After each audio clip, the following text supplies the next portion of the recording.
최근 우리나라에서 발생하고 있는 저출산과 고령화 문제, 앞으로 닥칠 인구 절벽 현상이 아주 심각한 수준이라고 해요. 대한민국이 소멸하고 있다라는 말이 나올 정도로 말이죠. 그런데 사실 저출산과 관련된 문제는 우리나라뿐만이 아닌 전 세계적으로 화두가 되고 있었는데요. 서유럽, 북미, 너나 할 것 없이 일제히 출산율이 떨어지고 있죠. 하지만 우리나라는 다른 나라들보다 압도적으로 낮은 합계 출산율을 기록하고 있고, 이 문제를 해결할 수 있는 마땅한 대책조차 나오고 있지 않아요. 그렇다면 과연 우리나라의 인구 절벽이 본격화되었을 땐 어떤 일이 벌어지게 될까요? 정말 우리나라가 사라지게 될까요? 오늘은 이 문제에 대해 한번 이야기해볼까 합니다.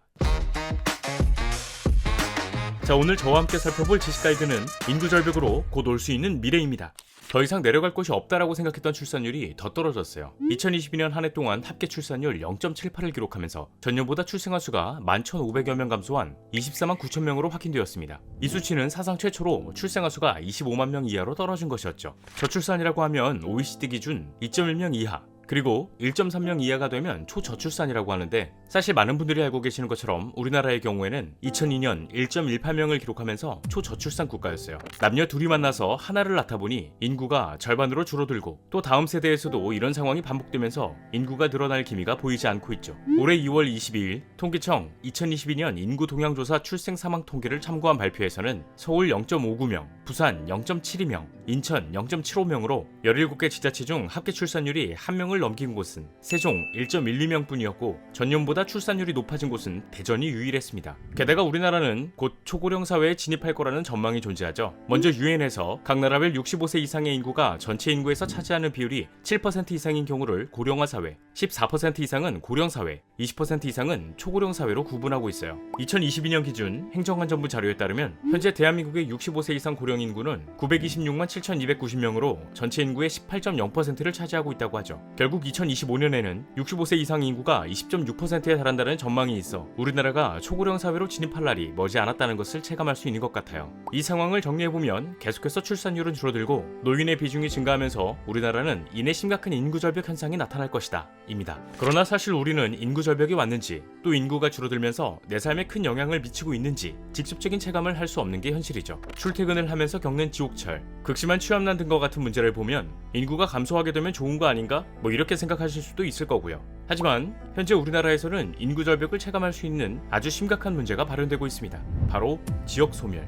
여기서 말씀드린 지역 소멸이라는 것은 쉽게 말해 수도권 이외의 지역이 사라지고 있다는 거예요. 한국고용정보원에 따르면 2018년 기준 읍면동 소멸 위험 지역은 전국을 기준으로 43%에 달한다고 해요. 수도권이 아니거나 시골의 경우에는 70%를 상회하고 있다는 결과가 나오기도 했죠. 심지어 비수도권 지역인 전남은 81%, 전북과 경북은 76%의 수치를 보이고 있어 소멸되거나 어딘가로 합쳐질 거라는 분석이 지배적인데, 이를 보여주는 가장 대표적인 예시로는 영화 리틀 포레스트의 배경도시인 경상북도 군위가 있습니다. 이곳은 65세 인구가 15세 미만 인구의 9배로 노인 비중이 무려 43%인 지역이라고 해요. 결국 고령화 및 인구 소멸 지수가 전국 1위를 달성하면서 2023년 7월 대구광역시로 편입된다고 하죠. 또 이런 지역 소멸 문제와 더불어 학생들이 다니는 지방대학교들이 줄지어 문을 닫고 있어요. 이 현상을 이른바 벚꽃 엔딩이라고 하는데, 실제로 벚꽃이 피는 순서대로 대학이 망할 위기에 놓여 있다고 하죠. 인구 감소로 지방학교에 입학하는 정원이 부족해 신입생을 받지 못하고 있으니까요. 만약 이 상황이 계속된다면 지방에는 노인의 비중이 점점 더 늘어나게 될 거고, 어느 시점부터는 순식간에 지방이 사라질 수도 있을 거라는 생각이 우리의 현실이 될 겁니다.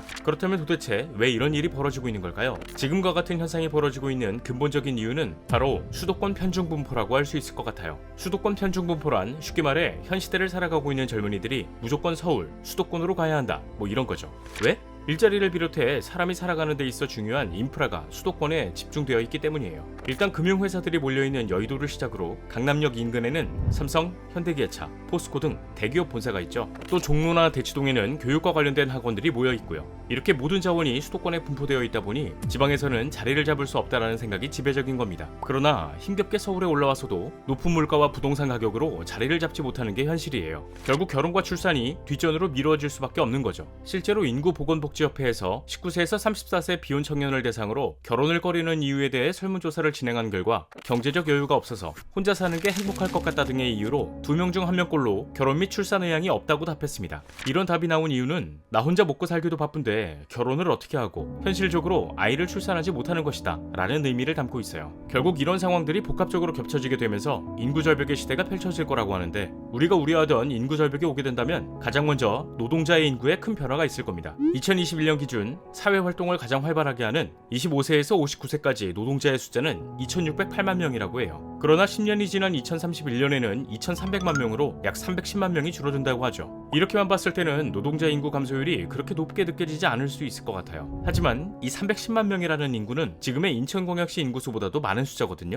만약 인천광역시 인구보다도 더 많은 노동자들이 사라지게 된다면 그 피해를 고스란히 입게 되면서 인구절벽에 대한 문제점들을 직접적으로 체감할 수 있을 겁니다. 이렇게 당장 10년 뒤에 벌어질 일만 해도 굉장히 충격적이라고 할 수 있겠지만, 이 폭을 조금 더 넓혀보면 문제가 더욱 심각하다고 해요. 2050년에는 우리나라의 인구수가 2년에 무려 약 100만 명씩 감소할 예정이 있기 때문이죠. 이 결과로 2060년에는 우리나라의 인구수가 절반으로 줄어든 축소사회로 진입하면서 만 15세부터 64세까지의 생산 가능 인구, 현역 입영 대상자 수, 학령 인구 등이 대폭 감소해 노인의 비중이 훨씬 더 높은 수치를 보이게 될 거예요. 그렇게 된다면 지금과 비교했을 때 노년 부양비가 약 4.5배 증가하게 된다고 하죠. 실제로 현재 인구절벽의 여파를 직접적으로 체감할 수 있는 국민건강보험료를 살펴보게 되면 기획재정부와 보건복지부 통계 기준 건강보험 수지 적자가 2024년에는 2조 6천억 원, 2025년 2조 9천억 원, 2026년 5조 원, 2027년 6조 8천억 원, 2028년 8조 9천억 원으로 점차 커질 전망이라고 합니다. 그리고 2028년에는 그동안 쌓아왔던 적립금이 바닥날 것이라고 하죠. 이 말은 즉 우리나라가 초고령화 사회로 진입하면서 병원에 방문할 인원은 증가하지만 저출산 문제로 이 많은 비용을 충당할 비용을 거둘 곳이 제한적인 상황이라는 겁니다. 결국 적립금이 바닥난 이후에도 건보료를 내는 사람은 점점 줄어들고 보험금을 타가는 노인의 비중은 늘어나면서 우리나라 젊은 층들은 이제 곧 가정과 노인 2명 이상을 짊어진 채 살아가야 한다라는 말까지 나오고 있죠. 이로 인해 출산율이 반등하지 못한 채 고령 인구만 계속해서 늘어나게 된다면 우리나라는 심각한 경기 침체의 악순환에서 벗어날 수 없을 거예요. 조금 먼 미래이긴 하지만 이 문제가 해결되지 않는다면 2100년에는 우리나라의 인구수가 2천만 명이 되지 않는다고도 하죠. 그렇다면 여기서 우리 정부는 지금 이 상황에 이르기까지 도대체 무엇을 하고 있었던 것이냐, 이런 질문을 던질 수 있을 것 같습니다.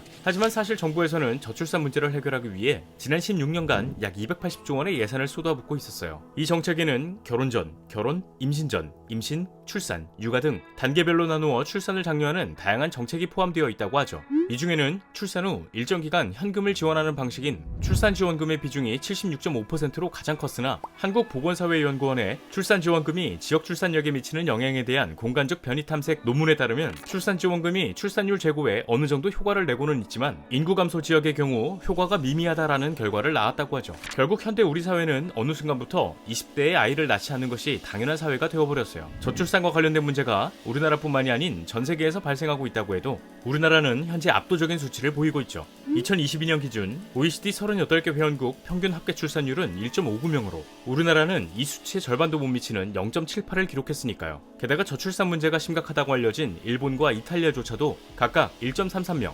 1.24명이에요. 결국 전 세계적으로 저출산 문제가 확산되고 있지만 0점대를 기록한 것은 우리나라뿐이라는 거죠. 이런 상황을 보고 전 IMF의 총재이자 현 유럽중앙은행 총재인 크리스틴 라가르드는 대한민국의 청년들은 인간의 자연스러운 생애 과정을 포기할 만큼 한국 사회가 병리적인 위기에 처해 있다라는 뉘앙스의 발언을 하기도 했고, 영국 옥스퍼드대 인구문제연구소의 데이비드 콜몬 교수는 한국이 지구에서 저출산으로 소멸되는 최초의 국가가 될 것이라면서 한국의 저출산 문제에 대한 암울한 전망을 내놓았다고 합니다. 그러다 보니 현재 우리 정부에서도 이런저런 대책을 제시하고 있지만 아직까지도 저출산, 고령화를 해결할 수 있는 뾰족한 수가 나오고 있지 않죠. 과연 우리나라는 이 문제를 잘 해결해 나갈 수 있을까요? 자, 오늘의 영상은 여기까지입니다. 다음에 또 다른 안내서로 찾아뵙도록 하겠습니다. 지금까지 지식가이드였습니다. 감사합니다.